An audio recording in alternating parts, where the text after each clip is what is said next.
ہوں بندہ تیرا، تو ہے مالک میرا یا الہی، تیرے در پہ کھڑا ہوں سوالی، تیرے در پہ کھڑا ہوں سوالی، میں ہوں بندہ تیرا، تو ہے مالک میرا یا الہی، تیرے در پہ کھڑا ہوں سوالی، تیرے در پہ کھڑا ہوں سوالی، جس کو چاہے گرداگر بنا دے، جس کو چاہے تو تخت پر بٹھا دے، جس کو چاہے گرداگر بنا دے، جس کو چاہے تو تخت پر بٹھا دے، تو ہے مالک یکتا، تجھ سا کوئی کہاں یا الہی، تیرے در پہ کھڑا ہوں سوالی، تیرے در پہ کھڑا ہوں سوالی، میں ہوں بندہ تیرا، تو ہے مالک میرا یا الہی، تیرے در پہ کھڑا ہوں سوالی، تیرے در پہ کھڑا ہوں سوالی، دینے والا تو ہے میرا اللہ، سننے والا تو ہے میرا اللہ، دینے والا تو ہے میرا اللہ، سننے والا تو ہے میرا اللہ، تو ہے سب سے اعلیٰ، تو ہے سب سے بالا یا الہی، تیرے در پہ کھڑا ہوں سوالی، تیرے در پہ کھڑا ہوں سوالی، تجھ کو کوئی یکتا بھی نہ مانے، یہ حقیقت ہے وہ لوگ جانے، تجھ کو کوئی یکتا بھی نہ مانے، یہ حقیقت ہے وہ لوگ جانے، آگ ان کی سزا ہوگی روز جزا یا الہی، تیرے در پہ کھڑا ہوں سوالی، تیرے در پہ کھڑا ہوں سوالی، میں ہوں بندہ تیرا، تو ہے مالک میرا یا الہی، تیرے در پہ کھڑا ہوں سوالی، تیرے در پہ کھڑا ہوں سوالی، تو نے پانی میں مچھلی کو پالا، تو نے پتھر سے کیڑا نکالا، تو نے پانی میں مچھلی کو پالا، تو نے پتھر سے کیڑا نکالا، تو ہے سب سے بڑا، تو ہے سب سے جدا یا الہی، تیرے در پہ کھڑا ہوں سوالی، تیرے در پہ کھڑا ہوں سوالی، کوئی معبود تیرا نہیں ہے، تیرے محتاج یا رب سبھی ہے، کوئی معبود تیرا نہیں ہے، تیرے محتاج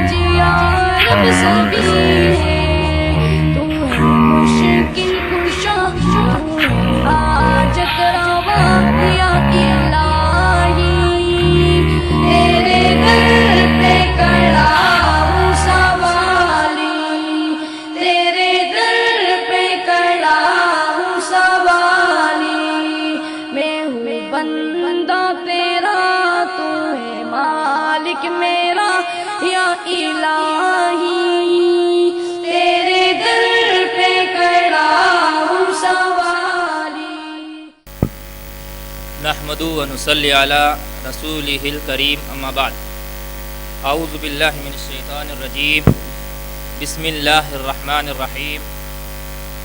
یا ایہا الذین آمنوا ادخلوا فی السلم کافہ ولا تتبعوا خطوات الشیطان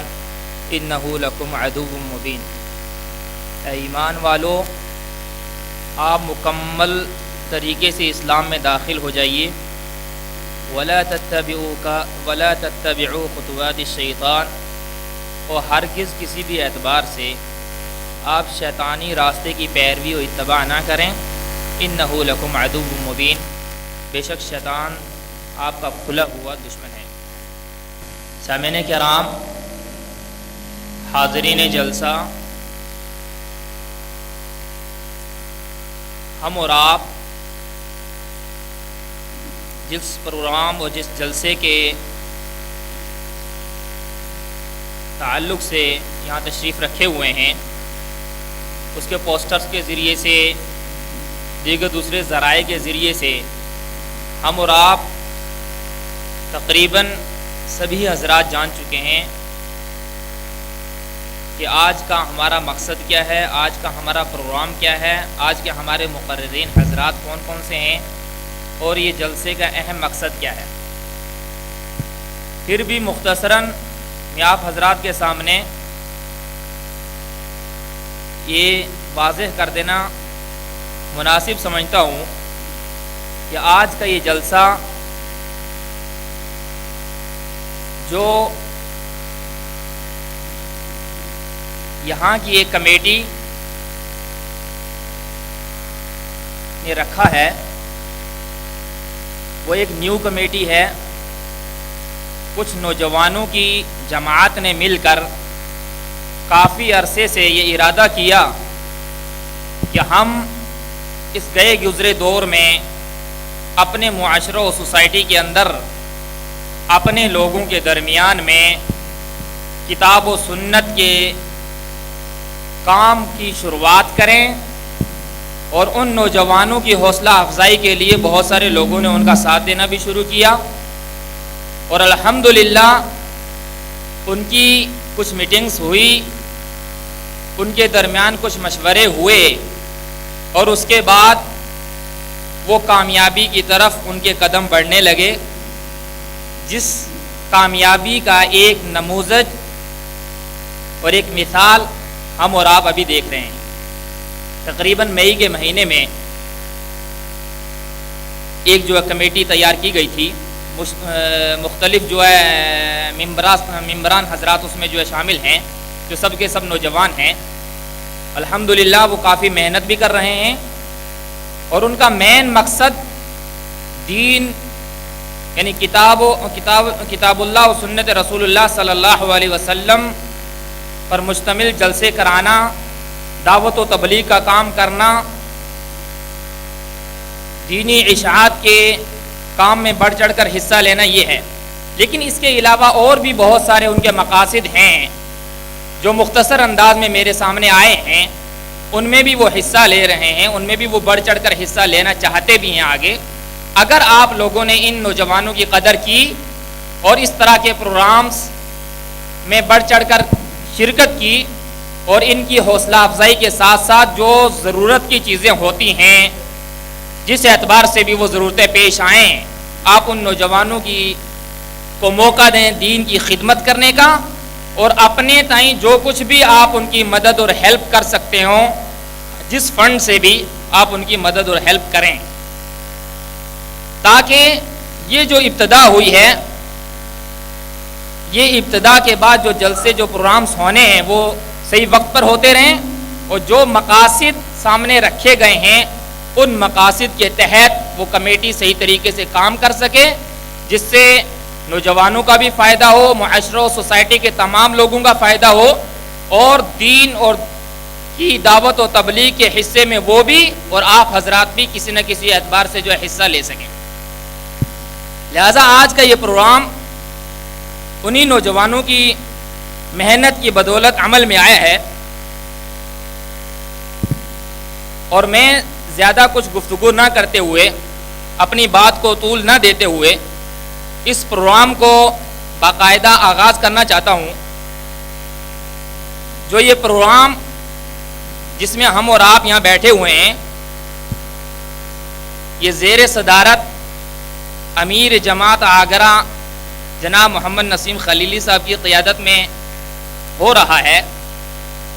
ہم اور آپ بخوبی جانتے ہیں کہ کسی بھی جلسے پروگرام کو چلانے کے لیے، صحیح منزل مقصود تک پہنچانے کے لیے ایک صدر کی ضرورت ہوتی ہے، جس کی صدارت کے پیش نظر ان کا نام نامی اس میں گرامی پیش کیا گیا ہے۔ دیگر جو مقررین حضرات ہیں وہ یکے بعد دیگرے آپ حضرات کے سامنے آئیں گے۔ چونکہ وقت کافی ہو چکا ہے، لہٰذا میں تلاوت کلام پاک سے اس جلسے کا آغاز کرنے کے لیے جناب حافظ محمد سرفراز کو دعوت دوں گا کہ وہ اسٹیج پہ تشریف لائیں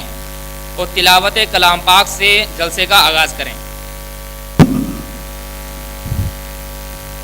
اعوذ باللہ من الشیطان الرجیم،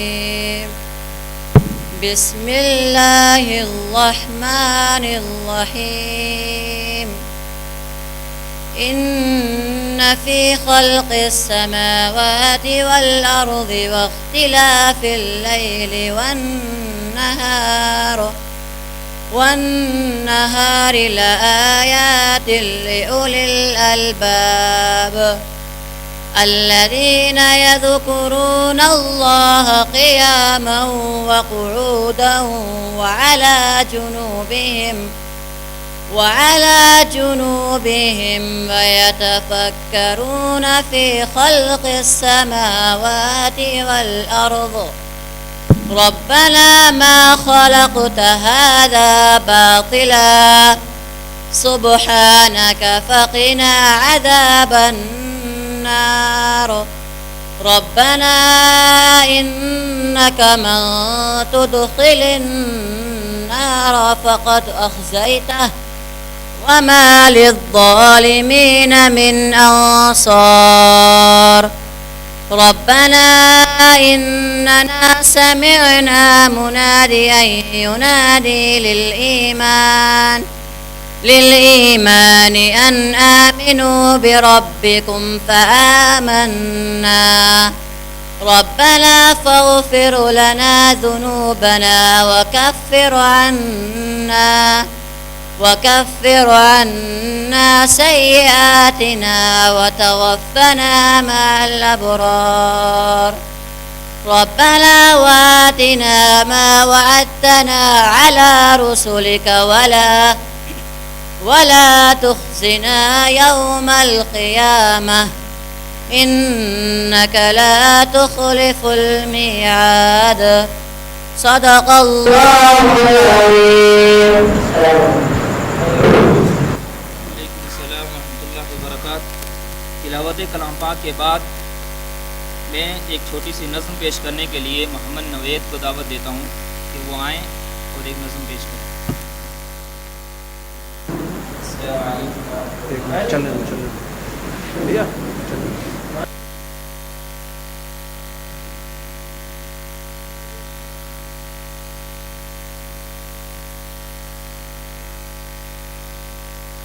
بیدار ہوئے خواب سے بیدار ہوئے ہیں، شیطان کے ہر فعل سے بیزار ہوئے ہیں، وابستہ ہیں اللہ سے وابستہ ہوئے ہیں، قرآن کی دعوت کا اظہار ہوئے ہیں، ہم متحد و متفق کار ہوئے ہیں، تعمیر جہاں کے لیے تیار ہوئے ہیں، وابستہ ہیں اللہ سے وابستہ ہوئے ہیں، قرآن کی دعوت کا اظہار ہوئے ہیں،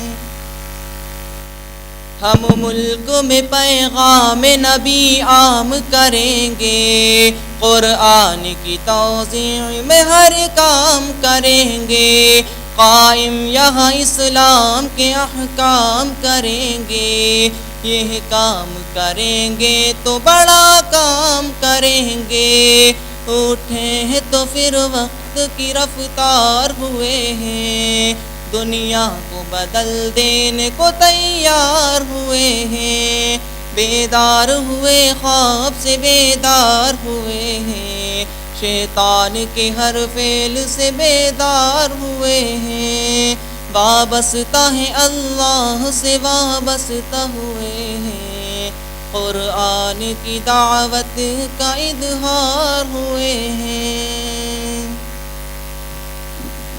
قرآن ہے اخلاق نبی راہنما ہے، تا حد نظر حب محمد کی ضیاء ہے، منزل کا نشاں آل محمد کی وفا ہے، جذبہ ہمیں اصحاب محمد سے ملا ہے، مردان خدا خواب سے بیدار ہوئے ہیں، اسوائے محمد کے پرستار ہوئے ہیں، بیدار ہوئے خواب سے بیدار ہوئے ہیں، شیطان کے ہر فعل سے بیدار ہوئے ہیں، وابستہ ہے اللہ سے وابستہ ہوئے ہیں، قرآن کی دعوت کا اظہار ہوئے ہیں۔ قرآن ہے انسان کی تطہیر کا پیغام، قرآن ہے تسکین کا تنویر کا پیغام، قرآن ہے محبت کی تشہیر کا پیغام، دنیا کے لیے رحمت تبشیر کا پیغام، اس آخری پیغام کا اظہار ہوئے ہیں، الحاد کے ہر رنگ سے بیدار ہوئے ہیں، بیدار ہوئے خواب سے بیدار ہوئے ہیں، شیطان کے ہر فعل سے بیزار ہوئے ہیں، وابستہ ہے اللہ سے وابستہ ہوئے ہیں، قرآن کی دعوت کا اظہار ہوئے ہیں۔ تاجر ہے تجارت میں مسلمان رہیں گے، خادم ہے تو خدمت میں مسلمان رہیں گے، قائد ہے قیادت میں مسلمان رہیں گے، حاکم ہے خلافت میں مسلمان رہیں گے، اللہ کی مرضی کے طلبگار ہوئے ہیں، ہر حال میں اسلام کا اظہار ہوئے ہیں، بیدار ہوئے خواب سے بیدار ہوئے ہیں، شیطان کے ہر فعل سے بیدار ہوئے ہیں، وابستہ ہیں اللہ سے وابستہ ہوئے ہیں، قرآن کی دعوت کا اظہار ہوئے ہیں۔ اور رنگ سیاست ہو کہ نئے رنگ سیاست، تہذیب و ثقافت ہو کہ تفریح و تجارت، رائی ہو رعیت ہو کہ توضیح و وضاحت، اوزان معیشت ہو کہ میزان عدالت،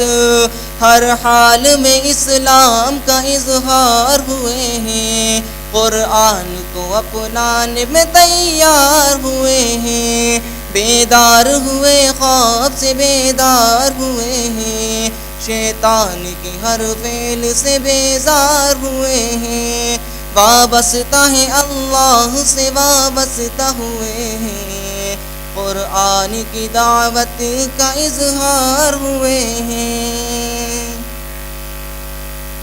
اب دنیا میں ہم ظلم کو چلنے نہیں دیں گے، رشوت کو ملاوٹ کو سنبھلنے نہیں دیں گے، اور یاری کو اس ملک میں ڈھلنے نہیں دیں گے، اسلام کی قدروں کو بدلنے نہیں دیں گے، اللہ کی تائید سے بیدار ہوئے ہیں، تاریکیوں میں نور کا مینار ہوئے ہیں، بیدار ہوئے خواب سے بیدار ہوئے ہیں، شیطان کے ہر فعل سے بیزار ہوئے ہیں، وابستہ ہیں اللہ سے وابستہ ہوئے ہیں، قرآن کی دعوت کا اظہار ہوئے ہیں۔ مختار ہو رفتار ہو یا سیرت و کردار، پوشاک و رسومات ہو یا عادت و اتوار، تربت کا چلن ہو کہ عمارت کا ہو اظہار، اسکول ہو کالج ہو کہ مسجد ہو کہ بازار، ہر حال میں اسلام کا اظہار ہوئے ہیں، اسلام کو اپنانے پہ تیار ہوئے ہیں، بیدار ہوئے خواب سے بیدار ہوئے ہیں، شیطان کے ہر فعل سے بیدار ہوئے ہیں، بیدار ہوئے خواب سے بیدار ہوئے ہیں، شیطان کے ہر فعل سے بیزار ہوئے ہیں۔ السلام علیکم ورحمۃ اللہ۔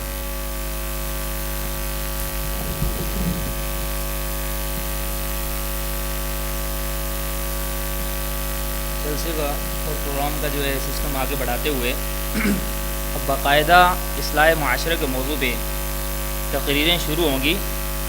اور ہمارے اور آپ کے سامنے صرف 2 ہی مقرر ہیں یہاں پہ۔ پہلے مقرر کو میں سب سے پہلے دعوت دوں گا جناب مصعب سلطان صاحب کو، جو سنابل سے ابھی عالمیت کر کے جو ہے آئے ہیں۔ اس موضوع کی وضاحت کے لیے میں مصعب سلطان صاحب کو دعوت دوں گا کہ وہ اسٹیج پہ آئیں اور موضوع کی وضاحت کریں۔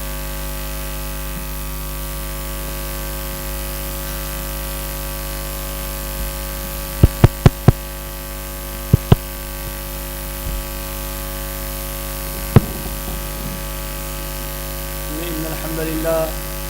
نحمده ونستعينه ونستغفره ونؤمن به ونتوكل عليه ونعوذ بالله من شرور أنفسنا ومن سيئات أعمالنا، من يهده الله فلا مضل له ومن يضلله فلا هادي له، وأشهد أن لا إله إلا الله وحده لا شريك له، وأشهد أن محمدا عبده ورسوله، أما بعد فإن خير الحديث كتاب الله وخير الهدي هدي محمد صلى الله عليه وسلم، وشر الأمور محدثاتها وكل محدثة بدعة وكل بدعة ضلالة وكل ضلالة في النار۔ أعوذ بالله من الشيطان الرجيم، بسم الله الرحمن الرحيم، ما جعل الله لرجل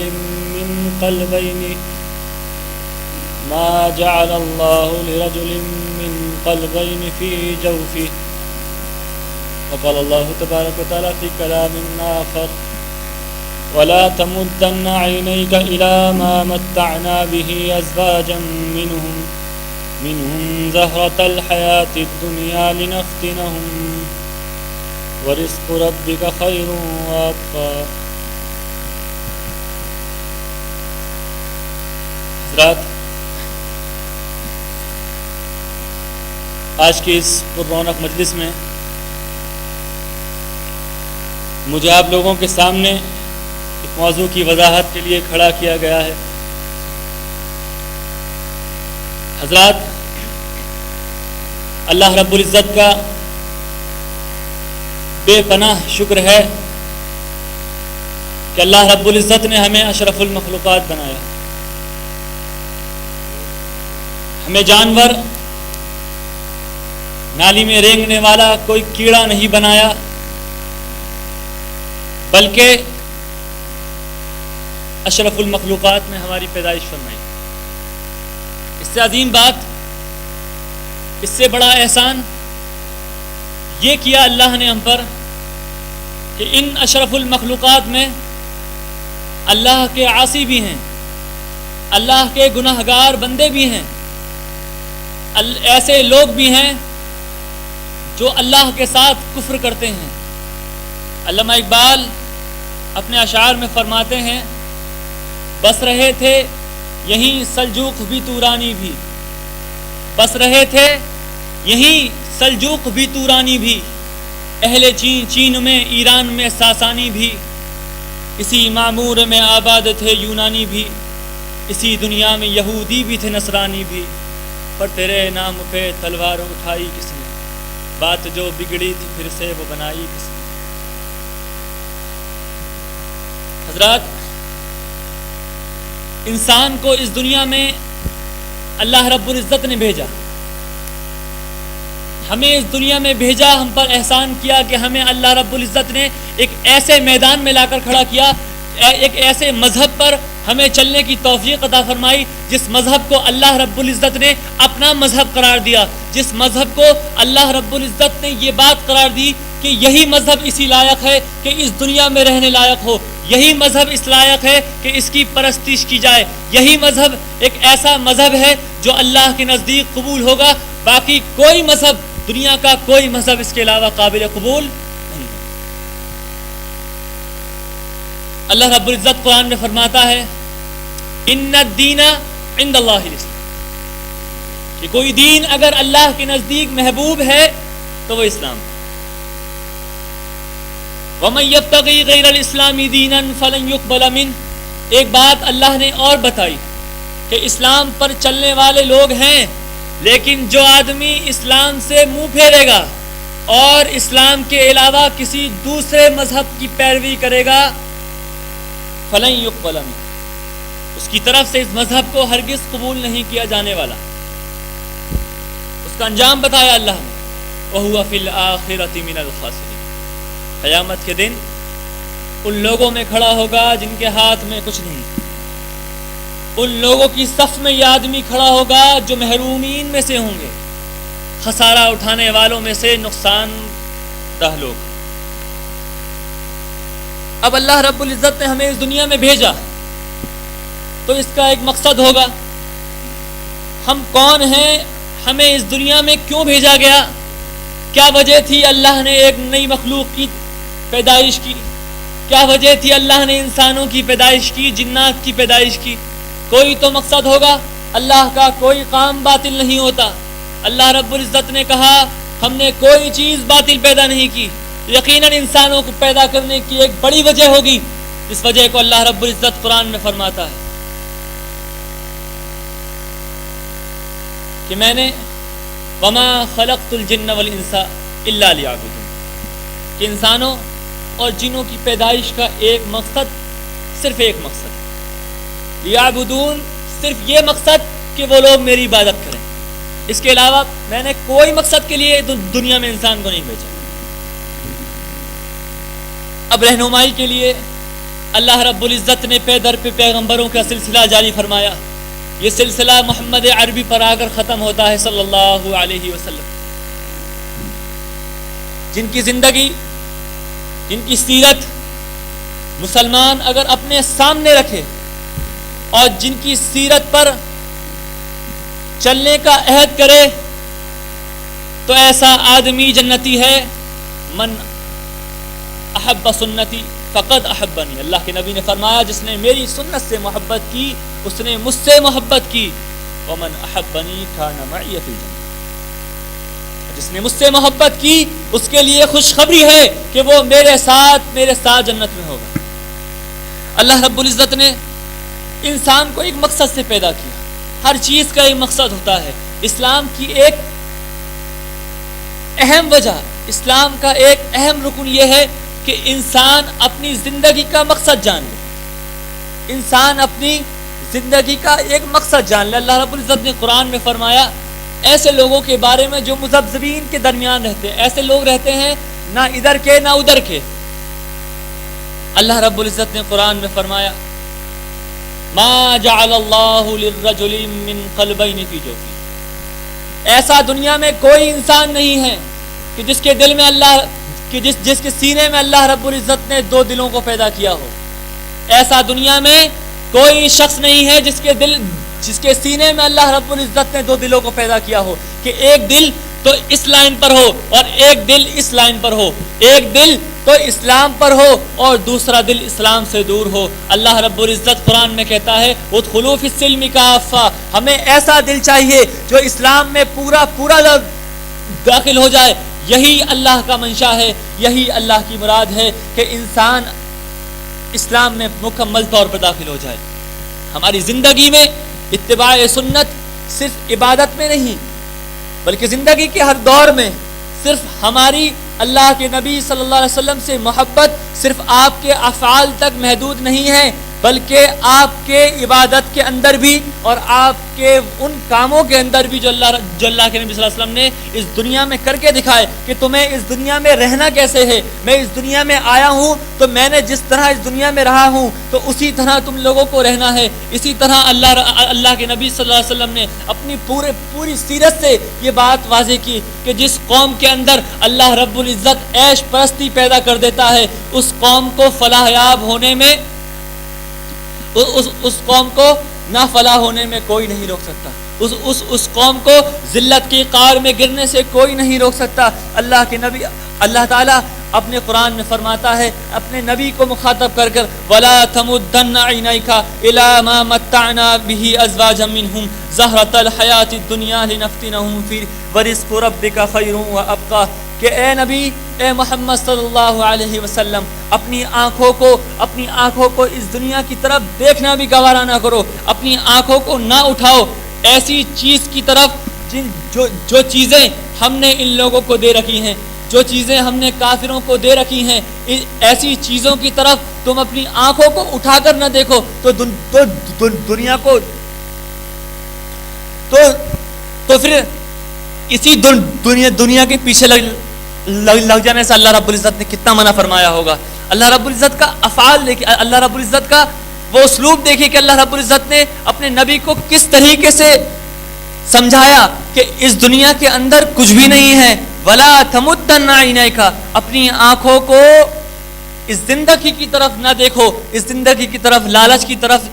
لالچ کی نگاہوں سے نہ دیکھو کہ اس دنیا میں میرے لیے کچھ ہے. آپ کے لیے اللہ رب العزت نے آخرت میں تیار کر رکھا ہے. اللہ رب العزت کہتا ہے زہرۃ الحیات الدنیا, کہ اس دنیا کے پھول,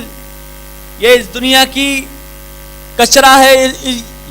یہ دنیا کی زندگی آخرت کی زندگی کے مقابلے ایسی ہے جیسا آدمی اپنی انگلی کو سمندر میں ڈبو دے, پھر اس کے بعد اپنی انگلی کو باہر نکالے اور دیکھے کہ اس کی انگلی میں کتنا پانی لگا ہے. وہ پانی کچھ دیر بعد سوکھ جائے گا. یہی اس دنیا کی مثال ہے کہ اللہ رب العزت نے اس دنیا کو پیدا کیا, پھر اس کی ایسی مثالیں لوگوں کے سامنے پیش کی کہ تمہارے دل سے اس دنیا کی محبت کھرچ کر نکال دی جائے. اللہ کے نبی نے اپنی پوری زندگی سے یہ لوگوں کو بتانا چاہا کہ اس دنیاوی زندگی میں کچھ بھی نہیں ہے. اللہ کے نبی فرماتے ہیں ان اللہ لا ينظر الى صورکم ولا الى اموالکم ولكن ينظر الى قلوبکم والى اعمالکم, کہ اللہ رب العزت تمہارے صورتوں کی طرف نہیں دیکھتا. اللہ رب العزت یہ نہیں دیکھتا کہ کس کے کاروبار بڑا ہوا ہے, کس کے پاس کتنا مال ہے. اللہ رب العزت بلکہ یہ دیکھتا ہے کہ کس کے دل میں میرا خوف ہے. اللہ رب العزت صرف یہ دیکھتا ہے کہ کس کے اعمال میرے لیے کیے گئے, کس کے اعمال لوگوں کے لیے کیے گئے, کس کے اعمال لوگوں کو دکھانے کے لیے کیے گئے اور کون سے اعمال میری رضا حاصل کرنے کے لیے کیے گئے. حضرت ابو درداء رضی اللہ تعالی عنہ فرماتے ہیں الدنیا ادار من لا دار له, کہ یہ دنیا تو ان لوگوں کا گھر ہے جن کے پاس گھر نہیں ہوتا. ومال من لا مال له, اور ایسے لوگوں کا مال ہے جن کے پاس کوئی مال نہیں ہوتا. ولها يجمع من لا عقل له, اور اس دنیا کو وہی لوگ جمع کرتے ہیں جن کے پاس عقل نہیں ہوتی, جن کے پاس عقل نہیں ہوتی. یہ بات یہ صحابی کیوں فرماتے ہیں؟ کیونکہ اللہ کے نبی کی پوری زندگی اللہ کے نبی صلی اللہ علیہ وسلم نے لوگوں کے سامنے اس طرح بتائی کہ آپ لوگوں کے سامنے بیٹھ جایا کرتے تھے اور کوئی آدمی یہ پہچان نہ پاتا تھا کون رسول اللہ صلی اللہ علیہ وسلم ہے. ایسی سادگی کی زندگی لوگوں کے سامنے اللہ کے نبی صلی اللہ علیہ وسلم نے اپنائی تاکہ لوگوں کو پتہ چلے کہ اس دنیاوی زندگی میں کچھ بھی نہیں ہے. جو زندگی اللہ رب العزت نے آخرت میں لوگوں کے لیے تیار کر رکھی ہے وہی زندگی اصل ہے. اللہ تعالیٰ قرآن میں فرماتا ہے کل نفس ذائقۃ الموت. بات کا آغاز ایک حقیقت بیان کرنے سے ہوتا ہے, ایک ایسی حقیقت جس کو کوئی جھٹلا نہیں سکتا. کل نفس ذائقۃ الموت, کہ دنیا میں کوئی بھی شخص ایسا نہیں ہے جو موت سے جو موت سے فرار اختیار کر جائے. دنیا میں کوئی بھی شخص ایسا نہیں ہے جو موت سے چھوٹ جائے. کل نفس ذائقۃ الموت، تم میں سے ہر شخص کو موت کا مزہ چکھنا ہے. ہر آدمی موت کے دامن میں آنے والا ہے. افإن مت فہم خالدون، کہ اے نبی اگر آپ کو موت آ جائے تو یہ لوگ جو آپ کا مذاق اڑا رہے ہیں، جو آپ کی کھلی اڑا رہے ہیں، کیا یہ لوگوں کو زندگی ہم نے ہمیشہ کی عطا کر رکھی ہے؟ ہرگز نہیں. ایسا بالکل نہیں ہے کہ جو لوگ آپ کا مذاق اڑا رہے ہیں، جو لوگ آپ کی کھلی اڑا رہے ہیں، وہ اس دنیا میں ہمیشہ کی زندگی گزاریں گے. فما جعلک من قلبک، ہم نے آپ سے پہلے کسی بھی آدمی کو ہمیشگی کی زندگی نہیں اپنائی، ہمیشگی کی زندگی نہیں عطا کی. ان عنایتوں سے اللہ رب العزت انسان کا دل کھنگالتا ہے اور اس کے دل میں یہ بات پیدا کرتا ہے کہ دیکھو اس دنیا کے اندر کچھ بھی نہیں ہے. اس دنیا کی مثال ایسی ہے جیسے ایک کسان کی مثال. جیسے ایک کسان اپنی کھیتیوں کو بوتا ہے اور جب بارش ہوتی ہے اس کھیتی میں ہریالی آتی ہے، پھر جب دھوپ پڑتی ہے تو اس کھیتی کو اور زیادہ ہریالی آتی ہے. لیکن جب قحط کا موسم آتا ہے تو اللہ رب العزت اس ہریالی کو پیلا کر دیتا ہے اور وہ پیلا بن کر ایسی ہو جاتی ہے جیسے پیر سے روندی ہوئی مٹی. تو اسی طرح اس دنیا کی مثال ہے کہ اللہ رب العزت نے اس دنیا کو اتنا خوبصورت بنایا کہ انسان اس کو دیکھ کر اسی کی طرف دوڑتا ہوا چلا جائے. اللہ رب العزت نے اسی آیت کے اندر کل نفس ذائقۃ الموت، اس کے بعد اللہ رب العزت فرماتا ہے، ایک ایسی آیت فرماتا ہے جس کے اندر معنوں کا سمندر ہے. وَإِنَّمَا يُوَفَّوْنَ أُجُورَكُمْ يَوْمَ الْقِيَامَةِ، کہ تم لوگ یہ گمان نہ کرو کہ تم لوگ اس دنیا سے پورا فائدہ اٹھا لو گے اور پورا فائدہ اٹھا کر تم آخرت میں بھی پورا فائدہ اٹھا لو گے. بلکہ اللہ رب العزت کہتا ہے وَإِنَّمَا تُوَفَّوْنَ أُجُورَكُمْ يَوْمَ الْقِيَامَةِ، کہ تمہیں پورا بدلہ تو صرف قیامت کے دن دیا جائے گا. علامہ راضی فرماتے ہیں کہ یہاں پورا سے مراد یہ ہے کہ انسان نے اپنی زندگی میں جو کچھ عمل کیا ہے اس کا پورا بدلہ اللہ رب العزت قیامت کے دن دے گا، اس کا کامل بدلہ اللہ رب العزت قیامت کے دن دے گا. کیا کوئی یہ سوچ سکتا ہے کہ جس آدمی نے اپنی پوری زندگی اسلام کے لیے لگا دی، جس انسان نے اپنی پوری زندگی کو اسلام کے لیے نشاور کر دیا، کہ دنیا کا کوئی انعام اس کے لیے کافی ہوگا؟ کہ دنیا کی کوئی ایسی نعمت جو اس کو دے دی جائے اور اس کے بعد اس نے جو اسلام کے لیے کیا، اس کے اسلام کے کیے جانے والے افعال کو اس کا پورا بدلہ دنیا میں دیا جائے؟ ہرگز نہیں. ایسا بالکل نہیں ہو سکتا. اس کا بدلہ اللہ رب العزت قیامت کے دن دے گا. اللہ رب العزت اس جنت کے بارے میں فرماتا ہے کہ وہ ایسی جنت ہے ما لا عین رات، کہ جسے کسی آنکھ نے دیکھا تک نہیں، ولا اذن سمعت، اور کسی کان نے اس کو سنا تک نہیں، ولا خطر علی قلب بشر، اور کسی کے دل میں بھی یہ بات نہ گزری ہو کہ اس کے دل میں کسی جنت کی کسی بھی چیز کا خیال آ جائے کہ جنت کی یہ چیز ایسی ہوگی. اللہ رب العزت کہتا، اللہ کے نبی فرماتے ہیں کہ کسی کے بھی دل میں یہ خیال پیدا نہیں ہو سکتا کہ اللہ رب اس جنت میں کیا چیزیں وہ پیدا فرماتی ہیں. حضرات، اللہ رب العزت نے کچھ قوموں کو ہلاک کیا، کچھ قوم اللہ رب العزت کی غضب کی شکار ہوئیں. اللہ رب العزت ان کا نقشہ کھینچتے ہوئے قرآن میں فرماتا ہے وَإِذَا أَرَدْنَا أَن نُهْلِكَ قَرْيَةً أَمَرْنَا مُتْرَفِيهَا فَفَسَقُوا فِيهَا فَحَقَّ عَلَيْهَا الْقَوْلُ فَدَمَّرْنَاهَا تَدْمِيرًا، کہ جب ہم کسی قوم کی ہلاکت کا ارادہ کرتے ہیں، جب ہم یہ ارادہ کرتے ہیں کہ اس قوم کو اب دنیا میں رہنے کی کوئی ضرورت نہیں، اب یہ قوم دنیا میں رہنے لائق نہیں ہے، تو اللہ رب العزت ان میں سے جو عیش پرست ہوتے ہیں، اللہ رب العزت ان کو حکم دیتا ہے فَفَسَقُوا فِيهَا، کہ وہ اس میں فسق و فجور کریں، کہ وہ اس میں فساد مچائیں. کیونکہ اللہ رب العزت کا یہ قانون ہے کہ اللہ رب العزت بغیر کسی برے کام کے کسی قوم کو تباہ نہیں کرتا. لیکن اللہ رب العزت نے اس جگہ فرمایا امرنا مترفیہا، کہ ہم لوگ عیش پرستوں کو حکم دیتے ہیں، کیونکہ یہی قوم ایسی ہے جو اللہ سے سب سے زیادہ بغاوت کرنے والی ہوتی ہے. یہی قوم ایسی ہے جس کے دل سے اسلام سب سے جلدی نکلتا ہے. حضرات، عمر فاروق کی زندگی ایک ایسی زندگی ہے کہ ان کی زندگی ہمارے لیے مثال ہے، ایسی مثال جنہوں نے اپنی پوری زندگی اسلام میں لگا دی، اور ایسی سادگی زندگی کہ ایک دن جمعہ کا خطبہ دے رہے تھے، حضرت حسن فرماتے ہیں کہ میں سامنے بیٹھا ہوا تھا، آپ ممبر پر تشریف فرما تھے، میں نے آپ کی تیون کے پیبند گنے کہ آپ کی تیون میں کتنے پیبند نکلے ہیں، تو میں نے گننا شروع کیا تو اس کی تعداد 12 نکلی۔ آپ کے صرف پجامے میں اتنے تیبند تھے کہ کوئی آدمی ایسے کپڑے کو دیکھنا پسند نہیں کرتا، وہ اس کپڑے کو پہنے ہوئے ممبر رسول پر خطبہ دے رہے تھے۔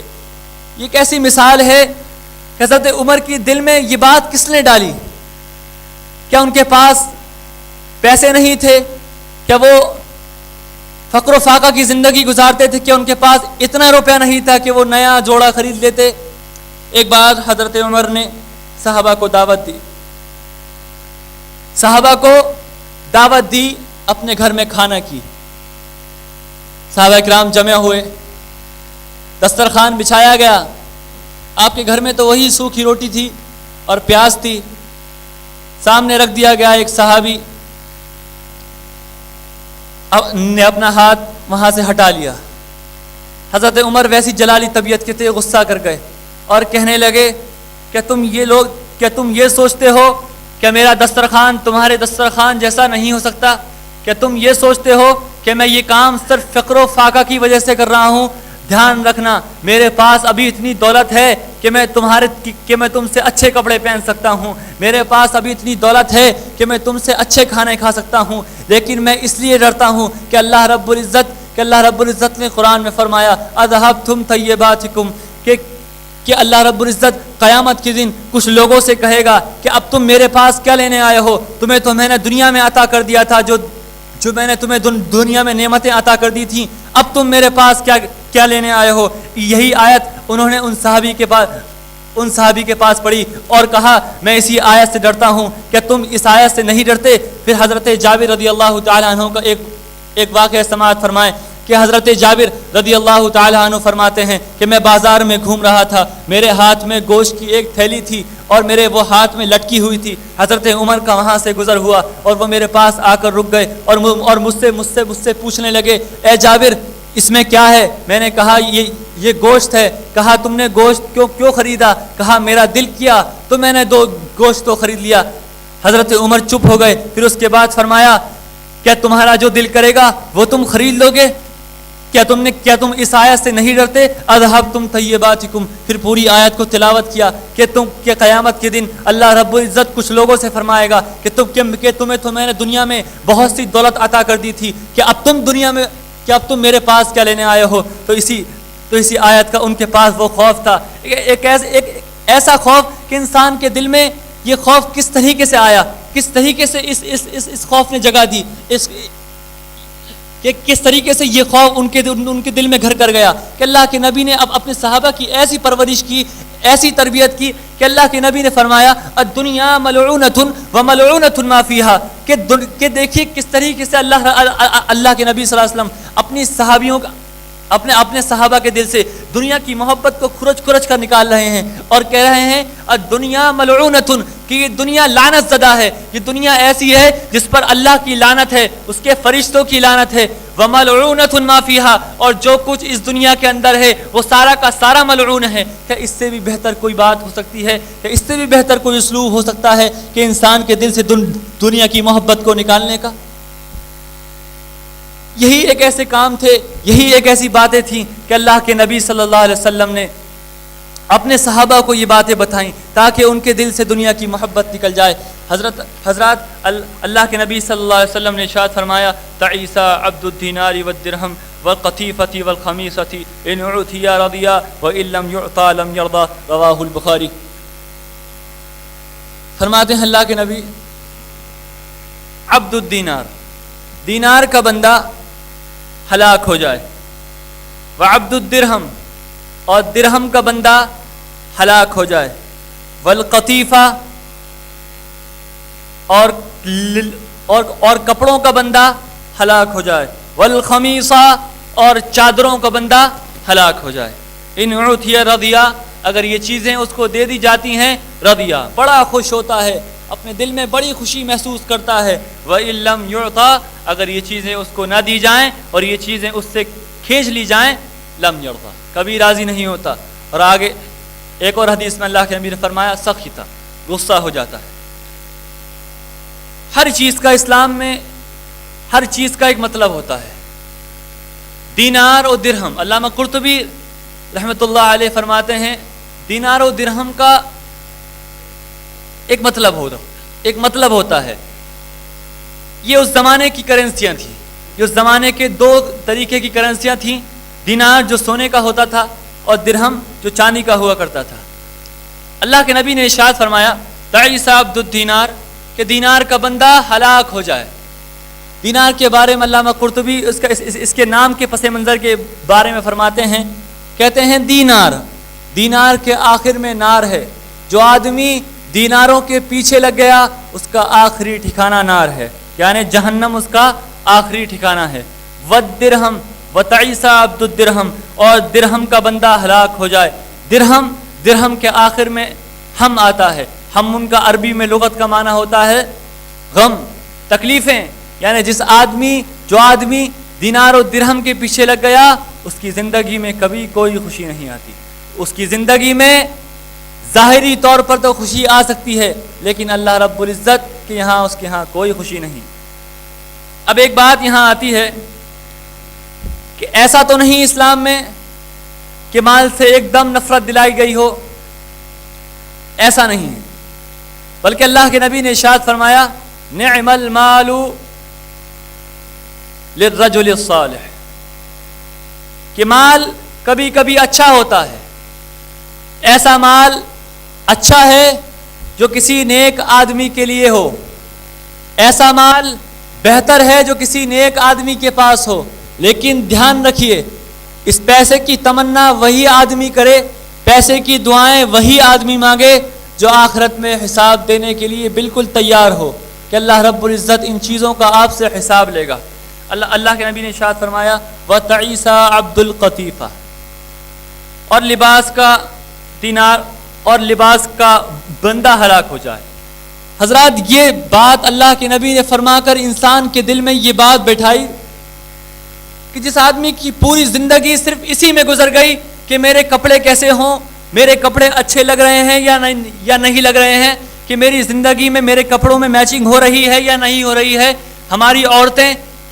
صرف یہ سوچیں کہ میرے اندر میچنگ کی بات ہے نہیں, میرے بندے میرے کپڑوں سے میچ کر رہے ہیں یا نہیں کر رہے ہیں. تو ایسا آدمی, ایسا شخص جس کی پوری زندگی لباسوں کو, اپنے لباس کو صحیح طریقے سے رکھنے میں گزر گئی اور اس نے اپنی زندگی میں اسلام کا کوئی کام نہیں کیا, تو ایسے آدمی کے بارے میں, ایسی عورت کے بارے میں اللہ کے نبی نے ایک وعید سنائی ہے. اس کے بارے میں فرمایا تعیسہ ایسا آدمی, ایسی عورت ہلاک ہو جائے کہ جس کی پوری زندگی لباسوں میں گزر گئی, جس کی پوری زندگی اس بات میں گزر گئی کہ اس کے کپڑے اچھے لگ رہے ہیں یا نہیں لگ رہے ہیں. میں لوگوں کے سامنے جا رہا ہوں تو میرے کپڑے اچھے ہیں یا نہیں ہیں. حضرت عمر فاروق کا ایک واقعہ میں آپ کو سناتا ہوں. قسطنطنیہ کے فتح کرنے کا وقت تھا. امیر المومنین کو قسطنطنیہ بلایا گیا. عیسائیوں نے حضرت امیر المومنین کو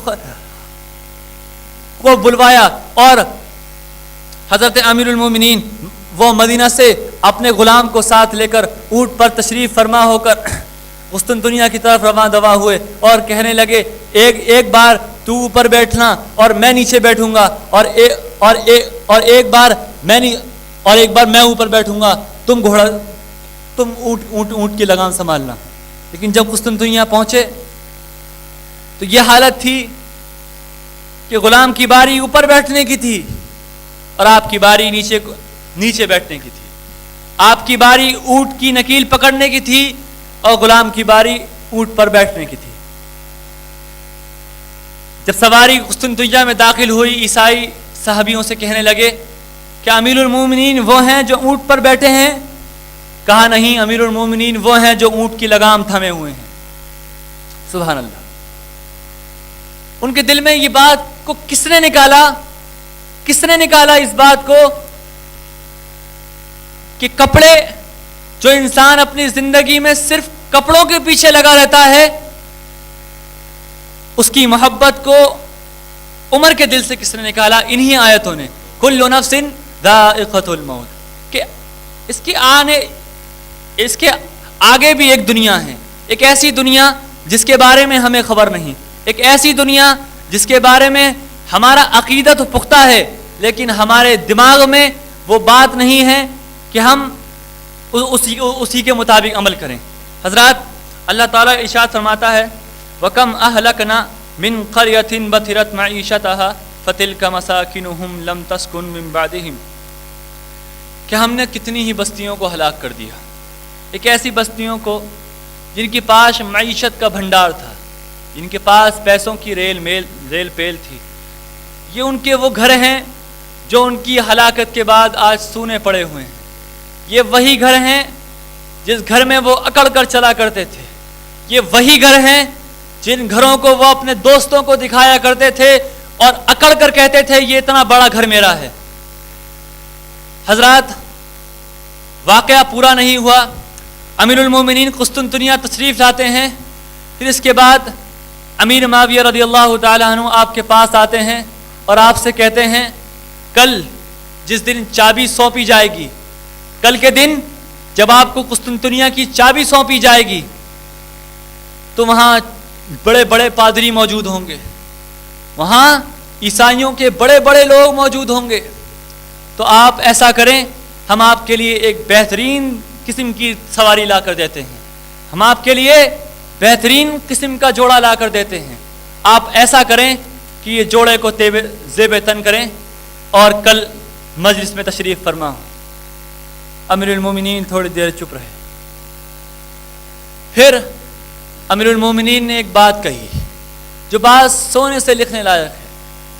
نحن قوم اعزنا اللہ بالاسلام، کہ ہم ایک ایسی قوم ہے جسے اللہ رب العزت نے کپڑوں کے ذریعے عزت نہیں دی، جس کو اللہ رب العزت نے اس بات سے عزت نہیں دی کہ معاشرے میں اس کی کتنی عزت ہے، اس بات سے عزت نہیں دی کہ اس کے پاس کتنا پیسہ ہے، کہ وہ کتنا امیر ہے، بلکہ اللہ رب العزت نے نحن قوم، ہم ایسی قوم ہیں، ہمیں فخر ہے کہ ہم ایسی قوم ہیں اعزنا اللہ بالاسلام، جسے اللہ نے اسلام کے ذریعے عزت دی۔ اور جو شخص اسلام کے علاوہ عزت تلاش کرے گا، اسلام کے علاوہ ڈھونڈے گا کہ مجھے اس چیز میں عزت ملے گی، تو ایسا آدمی ذلیل و خوار ہوگا اور ایسا آدمی کی پوری زندگی ذلت میں ڈوب جائے گی۔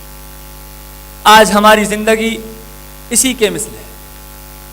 کہ اللہ رب العزت نے بار بار موت کو یاد دلایا،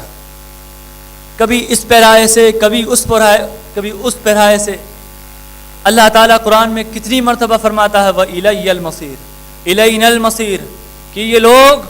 آپ کی جو مخالفت کر رہے ہیں، یاد رکھیں اے نبی صلی اللہ علیہ وسلم، اگر آپ کو موت آئی تو یہ لوگ بھی زندہ نہیں بچیں گے اور آخرکار ان لوگوں کا لوٹنا بھی میرے ہی طرف ہے، اور میں ہی آج کے دن ہی میں ہی ان کے اعمال کا پورا بدلہ دوں گا۔ حضرات، اللہ کے نبی ایک بار صحابہ اکرام کو مدینہ سے باہر تشریف لے گئے، کوڑے کا ڈھیر لگا ہوا تھا، کوڑے کے ڈھیر میں کچھ کھوپڑیاں پڑی ہوئی تھیں، کچھ کپڑوں کے چیتھڑے پڑے ہوئے تھے۔ اللہ کے نبی نے ارشاد فرمایا دیکھتے ہو ان چیزوں کو، یہ وہ سر ہیں، یہ وہ کھوپڑیاں ہیں جو اپنے زمانے میں اللہ کے سامنے سے جو اپنے زمانے میں اللہ کے سامنے جھکنے سے شرماتی تھی، جو اکڑ کر چلتی تھیں، جنہوں نے کبھی اللہ کے سامنے سجدہ نہیں کیا، کبھی یہ نہیں کہا رب اغفر لی خطیئتی کہ اللہ میرے گناہوں کو بخش دے، کبھی یہ نہیں کہا کہ اللہ رب العزت میرے گناہوں کو معاف فرما دے، مجھے جنت میں داخل فرما دے۔ یہ وہی لوگ ہیں جن لوگوں نے اپنی زندگی عیش و آرام سے گزاری اور اللہ کے سامنے اکڑ دکھائی تو اللہ رب العزت نے ان کا یہ حال عطا کیا، ان کو یہ حال عطا کیا کہ آج ان کو پوچھنے والا کوئی نہیں، آج ان کو پوچھنے والا کوئی نہیں، اور یہ کپڑے جن کو پہن کر لوگ ناز کیا کرتے تھے، یہ وہی کپڑے ہیں جن کپڑوں کو پہن کر لوگ دوسروں کے سامنے اترایا کرتے تھے۔ آج دیکھو ان کپڑوں کی یہ حالت ہے کہ ہوا ان کو ادھر سے ادھر لے کر گھومتی ہے اور ان کے چتھڑے بنا رکھیں۔ حضرات، اللہ کے نبی صلی اللہ علیہ وسلم نے اپنی سیرت سے بھی اور صحابہ اکرام نے اپنی سیرت سے لوگوں کے دلوں میں یہ بات ڈالی کہ کس طریقے سے دنیا سے بیزار رہا جا سکتا ہے۔ اللہ کے نبی نے ارشاد فرمایا الدنیا سجن المؤمن۔ ابو ہریرہ اس روایت کے راوی ہیں، بخاری کی روایت ہے، فرماتے ہیں دنیا سجن المؤمن، کہ یہ دنیا ایسی نہیں کہ مومن یہاں عیش کر سکے، یہ دنیا ایسی نہیں کہ مومن یہاں آرام سے رہ سکے، بلکہ الدنیا سجن المؤمن، یہ مومنوں کا قید خانہ ہے۔ یہ دنیا ایسی ہے کہ مومن یہاں رہتے ہیں جیسے قید خانے کی طور پر رہتے ہیں۔ وجنت للکافر، اور کافروں کے لیے یہی دنیا جنت ہے، کیونکہ ان کے اعمال کا پورا بدلہ اللہ رب العزت اسی دنیا میں عطا کر دے گا، اور آخرت میں ان سے وہی آیت دہرائی جائے گی اذهبتم طیباتکم، کہ آج تم میرے پاس کیا لینے آئے ہو، تمہیں جو کچھ دیا گیا، جو کچھ دنیا میں دیا گیا وہ تمہارے لیے کافی تھا، جاؤ آج یہاں تمہارے لیے کچھ بھی نہیں ہے۔ اللہ تعالیٰ قرآن میں ایک سرکش شخص کی مثال بیان کرتا ہے، ایک ایسے شخص کی واقعہ بیان کرتا ہے جس شخص کو اللہ رب العزت نے بے پناہ دولت دے رکھی تھی، اور آخر کار اس نے گھمنڈ سے کام لیا اور اللہ کی زمین میں ناحق گھمنڈ دکھایا، تو اللہ رب العزت نے اس کا کیا انجام کیا؟ آیت میں اللہ رب العزت فرماتا ہے ان قارون کان من قوم موسیٰ، کہ یہ قارون تو موسیٰ کی قوم میں سے ہی تھا، فبغى علیہم، تو انہوں نے ان سے بغاوت، تو اس سرکش نے موسیٰ سے بغاوت کی۔ وآتیناہ من الکنوز، اور ہم نے اس کو ایسے خزانے دے رکھے تھے، ما ان مفاتیحہ لتنوء بالعصبۃ اولی القوہ، کہ ایسے خزانے کہ جس کی چابیاں ایک بڑی جماعت مشکل سے اٹھاتی تھی، ایک بڑی جماعت وہ بھی مشکل سے اٹھایا کرتی تھی۔ اذ قال له قومه، جب اس کی قوم نے اس سے کہا لا تفرح، کہ تو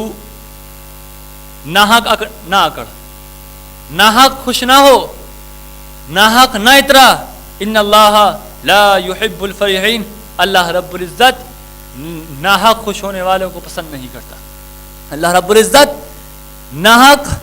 ہنسنے والوں کو پسند نہیں کرتا، ناحق اترانے والوں کو پسند نہیں کرتا۔ پھر اس نے ایک بات کہی، اس بات کی اللہ رب العزت نے پکڑ کی اور اپنی قرآن میں نازل فرمایا، کہا اس نے ایک بات کہی قال انما اوتیتہ علی علم عندی، کہ یہ جو خزانے تمہیں دکھ رہے ہیں، جس خزانوں کی وجہ سے تم مجھ پر تانے دے رہے ہو، یہ خزانے مجھے اللہ نے نہیں دیے، یہ خزانے مجھے میرے علم نے عطا کیے، یہ خزانے مجھے اس لیے ملے کہ میرے پاس زیادہ علم تھا، میرے پاس تجربہ زیادہ تھا، مجھے اس وجہ سے یہ خزانے دیے گئے۔ اللہ رب العزت کو اس کی یہ بات اتنی بری لگی کہ اللہ رب العزت نے اسے زمین میں دھسا دیا۔ بخاری کی روایت ہے کہ ایک آدمی اپنے پانچوں کو ٹخنوں سے نیچے لٹکا کر چل رہا تھا، اللہ رب العزت نے اسے زمین میں دھسا دیا اور وہ قیامت تک زمین میں اپنے خزانوں کے ساتھ دھستا چلا جائے گا۔ یہ اس کے خزانوں کی اوقات تھی۔ اللہ کے نبی نے ارشاد فرمایا من جعل الہموم ہما واحدا ہم الآخرہ، کہ جس آدمی نے اپنی زندگی میں صرف ایک مقصد لے کر چلا، اپنی زندگی میں صرف ایک ٹینشن اس کے دماغ میں رہی، صرف ایک فکر اس کے دماغ میں رہی، اور وہ فکر ہے آخرت کی فکر، تو اللہ رب العزت اس آدمی کے ساتھ کیا سلوک کرے گا؟ جس آدمی کے دل میں صرف اور صرف آخرت کی یاد ہو۔ اللہ کے نبی نے ارشاد فرمایا کفاہ اللہ ہم دنیاہ، سبحان اللہ، اللہ رب العزت اس کی آخرت کی محبت کو دیکھ کر، آخرت کی طرف اس کی یکسوئی کو دیکھ کر اس کی دنیا کے غم اس کو بھلوا دے گا، اور دنیا کے غموں کے لیے اللہ رب العزت اس کے لیے کافی ہو جائے گا، اور اس کی ایسی جگہ سے اس کی مدد کرے گا جس کو وہ سوچ تک نہیں سکتا۔ وَمَن يَتَّقِ اللَّهَ يَجْعَل لَّهُ مَخْرَجًا، جو اللہ سے ڈرتا ہے اللہ رب العزت اس کے لیے راستے بنا دیتا ہے۔ وَيَرْزُقُهُ مِنْ حَيْثُ لَا يَحْتَسِبُ، ایسی جگہوں سے اس کو روزی دیتا ہے جس کا اس کو وہم و گمان بھی نہیں ہوتا، کہ مجھے ایسی جگہ سے روزی مل جائے گی. حضرات، اللہ کے نبی نے بار بار لوگوں سے فرمایا اکثروا ذکر ہادم اللذات، کہ ایک چیز ایسی ہے جس کو ہمیشہ اگر تم یاد رکھو گے تو آخرت کی طرف تمہارا رجوع ہوگا، اور وہ ہے موت. علامہ ابن منظور جو لسان العرب کے مؤلف ہیں کہتے ہیں کہ اللہ کے نبی سے ایک آدمی نے سوال کیا کہ اللہ کے نبی کوئی نشانی بتائیے، ایسی نشانی ہمیں پتہ کیسے چلے گا کہ کسی کے دل میں ایمان اتر گیا، ہمیں کیسے پتہ چلے گا کہ کوئی آدمی پکا سچا مسلمان بن گیا، پکا سچا مومن بن گیا اور اس کے دل میں ایمان ایک دم گھر کر گیا. تو اللہ کے نبی نے ایک بات اس سے فرمائی، کہا دیکھو